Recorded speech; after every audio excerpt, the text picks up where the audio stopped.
Halo teman, kembali bersama aku Rizky Nurfitri.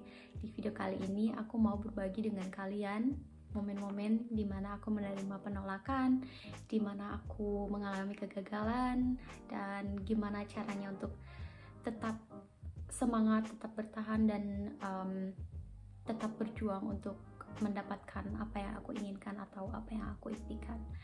So, selamat menyaksikan.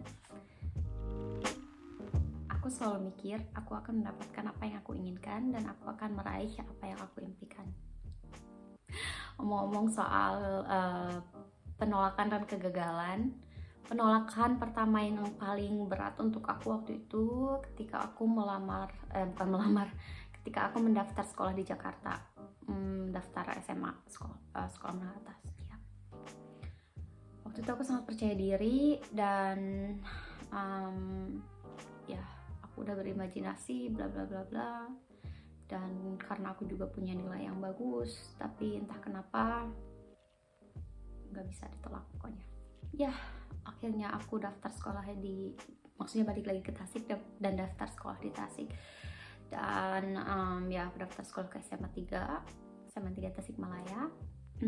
Aku ambil jurusan bahasa, walaupun waktu itu orang tua aku nggak setuju karena ya taulah kayak mereka lebih suka aku untuk ambil jurusan IPA gitu, tapi kayak enggak, aku mau bahasa gitu.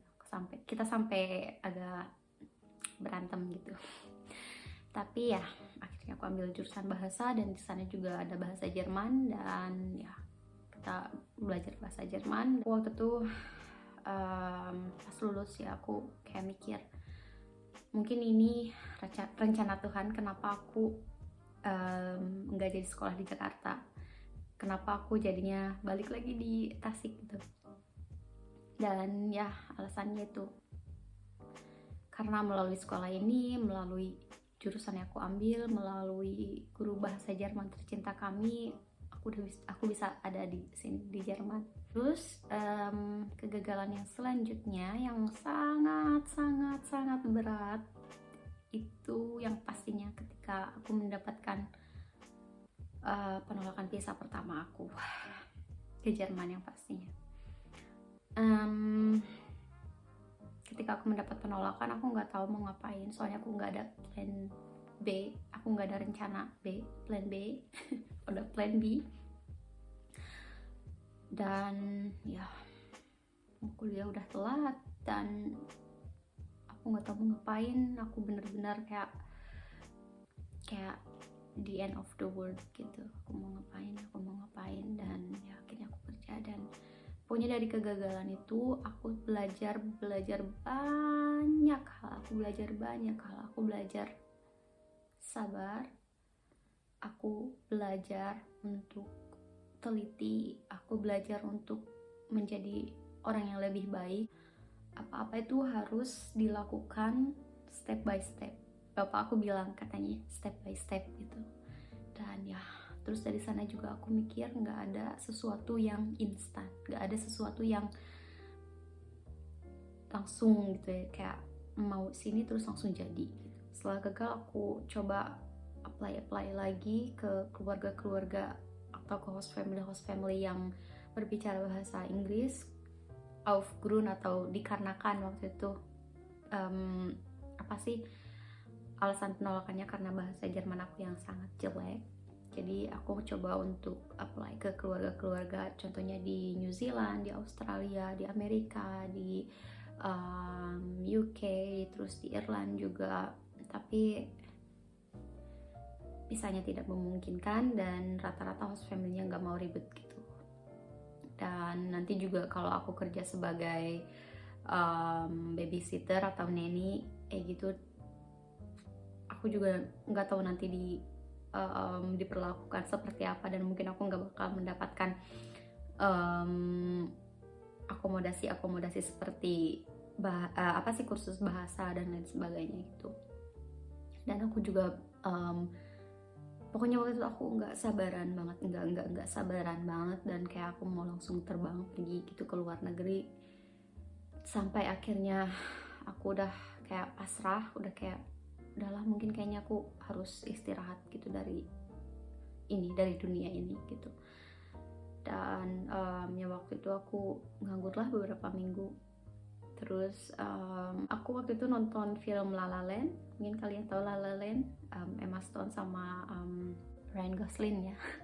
Film itu aku nggak mau spoiler ya, pokoknya film itu kayak tentang Mia yang mengejar mimpinya sebagai aktris ya kalau nggak salah, sebagai Schauspielerin, tapi ya setelah gagal sampai ya akhirnya dia sampai sukses. Dan banyak banget lagu-lagu yang sangat menginspirasi.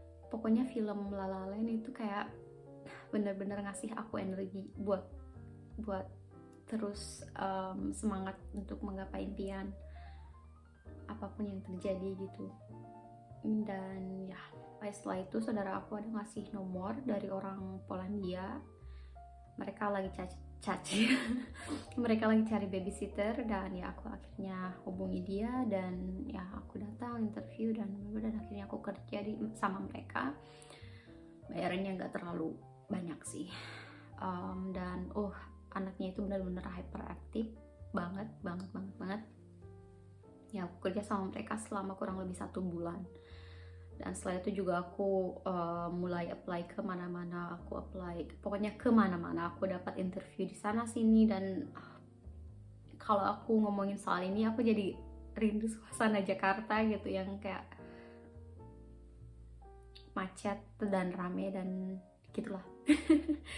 Sibuk lah pokoknya. Dan ya akhirnya aku dapat kerja di Darwis Triadi School of Photography ya. Dan aku di sana bertemu dengan orang-orang yang sangat baik. Mereka udah kayak keluarga aku sendiri, dan aku udah kayak berasa keluarga gitu. Pokoknya kayak menemukan keluarga gitu di sana. Dan ya aku bersyukur. Tapi selama aku kerja aku kayak mikir, kok aku mau gini-gini aja gitu. Dulu kan rencana aku mau ke luar negeri, mau ke Jerman gitu, terus aku mau lanjut lagi kuliah, aku nggak mau stuck cuma lulusan SMA doang gitu. Dan akhirnya mulailah aku buka lagi Open World, dan aku bikin profil yang baru. Dan nggak bikin profil yang baru sih, aku perbarui semua profilnya. Terus di sana aku juga tulis baik-baik aku siapa, apa yang aku udah apa yang udah aku lakukan, dan ya kenapa aku mau au pair, aku lagi ngapain. Dan ketika aku jagain atau babysitter anak dari Polandia itu menjadi poin plus untuk aku sendiri, karena aku mempunyai foto sama dia dan kayak menarik interestnya host family gitu. Tapi maaf tulang aku. Tapi selama apply aku nggak langsung mendapatkan host family. Di sana juga aku udah mulai kayak gitu, aku harus nyerah gak sih gitu. Pokoknya aku udah ya seperti yang di vlog sebelumnya, aku udah dapat 2 family tapi mereka nolak aku. Dan pokoknya aku waktu itu kirim ke semua ke banyak host family yang di Jerman itu, pokoknya sampai limit, sampai aku nggak bisa lagi kirim pesan ke mereka. Tapi dari sana kayak udahlah, sabar gitu. Apa-apa itu butuh proses, apa-apa itu butuh waktu. Sesuatu yang baik itu selalu butuh waktu yang lama. Dan ya selama kurang lebih, aku nggak terlalu ingat berapa lama, 3 atau 4 bulan atau 5 atau 6 bulan, 3 bulanan atau 4 bulanan ya, aku lupa, pokoknya itu lama banget. Dan tada, akhirnya aku dapat host family yang sangat baik. Dan pokoknya ketika aku mendapatkan host family, aku sangat berhati-hati interaksi dengan mereka. Dan tapi host family aku sangat atraktif, mereka sangat atraktif, mereka banyak tanya banyak hal, dan mereka kadang minta untuk video call, dan kadang host mothernya ngajarin aku bahasa Jerman, kadang dia ceritain sejarah Jerman, dan kadang kita video call sama anak-anaknya, sampai aku pas datang aja anak-anaknya langsung meluk aku gitu. Dan terus aku kayak, ya Tuhan makasih gitu, mungkin ini kenapa kenapa aku waktu itu mendapatkan penolakan. Ya dari sana aku belajar untuk stay humble gitu, rendah diri ya, rendah hati, dan terus berdoa. Dan sabar, terus teliti, lihat step by stepnya, ikuti aturannya. Dan here you go, aku persiapkan baik-baik, aku terus terang ke mereka bahasa Jerman aku jelek. Makanya itu si host mother aku si host mother aku ngajarin bahasa Jerman ke aku. Dan rahasia ya, dia sampai kirim uang untuk kursusin aku gitu. Aku gak minta, tapi mereka bilang coba kamu sana kursus dan kita bayar gitu. Ya udah, aku dari sana aku cari guru privat gitu, tempat kursus privat. Dan aku waktu itu buka Instagramnya UI dengan jurusan bahasa Jerman gitu, dan aku lihat followersnya, dan ada satu orang punya, terus aku DM dia, terus kata aku, halo kak, kata gitu, kakak ngajarin bahasa Jerman gak gitu, ngadain kursus privat bahasa Jerman gak?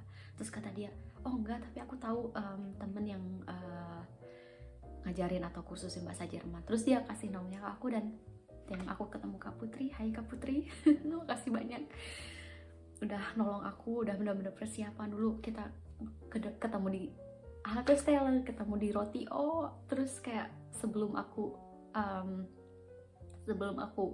interview, dia sampai kita sampai ketemu dulu di Roti O, dan kita ulang kayak dia ngasih aku mini teks gitu, dan kayak perkenalan tentang anak-anak, tentang ini itu, dan kayak aku terus latihan sama dia sampai aku sampai aku ngirim voice note ke dia. Dan pokoknya Kak waktu itu selalu ada buat aku, dan makasih banyak Kak. Ketika aku apply untuk yang kedua kalinya, atau ketika aku mencari host family, atau ketika aku merencanakan untuk tetap pergi di sana, aku rahasiakan dari orang-orang. Aku nggak bilang ke siapa-siapa kecuali ke orang tua. Aku nggak bilang ke siapa-siapa. Itu aku sembunyi-sembunyi, bukan sembunyi-sembunyi sih, biasa aja gitu, kayak nggak ada yang terjadi dengan aku gitu. Dan sampai akhirnya si host family ini nerima aku, dan sampai ke tahap apply visa, sampai ke tahap interview. Dan ya, tapi ketika interview sih mereka meragukan ya seperti di vlog sebelumnya, kayak mereka meragukan. Bukannya aku langsung ditolak, kayak langsung menerima surat penolakan, tapi aku diragukan. Dan aku bikin volume, kayak aku mengizinkan host family aku untuk komunikasi dengan bagian kedutaan kedutaan Jerman gitu. Dan ya mereka ngomong kayak, ya mereka bilang gitu lah, seperti di vlog sebelumnya lah ya, kalian bisa tonton gitu. Kalau ya kayak bahasa Jerman aku jelek ya karena aku mau au pair kan gitu. Selama au pair juga aku difasilitasi kursus bahasa Jerman kan. Dan akhirnya mereka undang lagi aku untuk interview yang kedua kalinya. Dan interview yang kedua kalinya aku juga persiapkan lagi baik-baik sama Kak Put. Dan akhirnya setelah 3 hari aku dapat visa,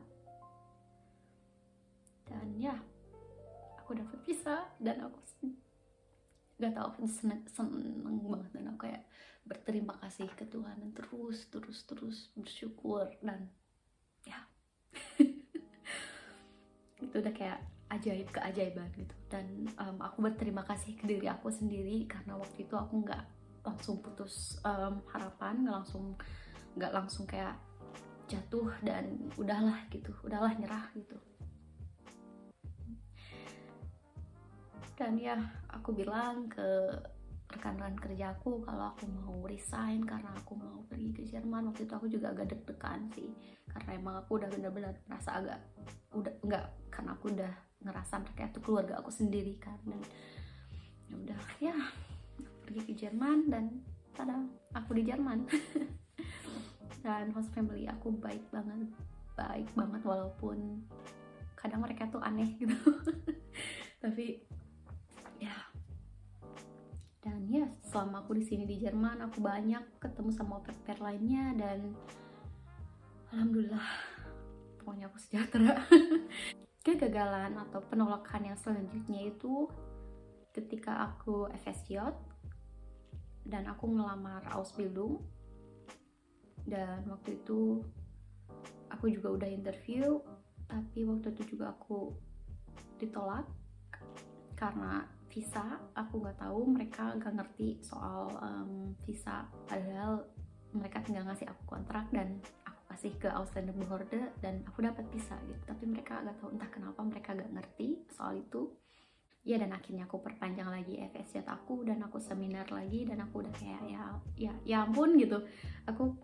Padahal aku udah ngerencanain buat Ausbildung, udah bayangin ini itu gitu, kenapa harus ditolak gitu. Sampai leiterin aku di tempat FSJ itu, dia sampai Rizky katanya, Mahdin apa sih, jangan bikin gila gitu, jangan dipikirin gitu, udahlah katanya gitu, nanti kamu apply lagi gitu, dan jangan cuma ke tempat ini apply-nya katanya, apply lah ke semua ke banyak ini gitu, ke banyak klinikum atau ke banyak Ausbildungsstelle gitu.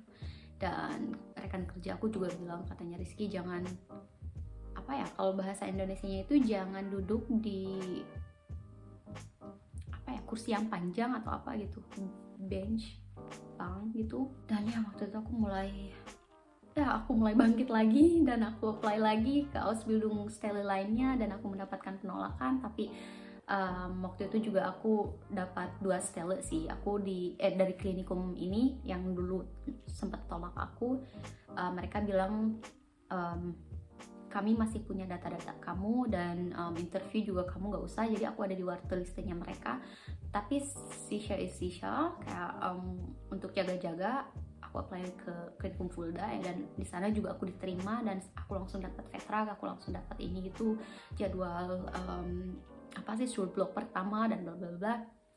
Tapi karena aku diterima dari klinikum Kassel, maksudnya di klinikum sini aku diterima di sini, jadi akhirnya dengan berat hati aku bilang ke Fulda sini kalau aku diterima di sini gitu, jadi aku nggak bisa ikut. Dan ya mereka juga balas, ya udah katanya nggak apa-apa, emang itu lebih deket kan buat kamu katanya gitu. Mereka juga baik banget ke aku gitu. Ketika penolakan aku juga lanjut lagi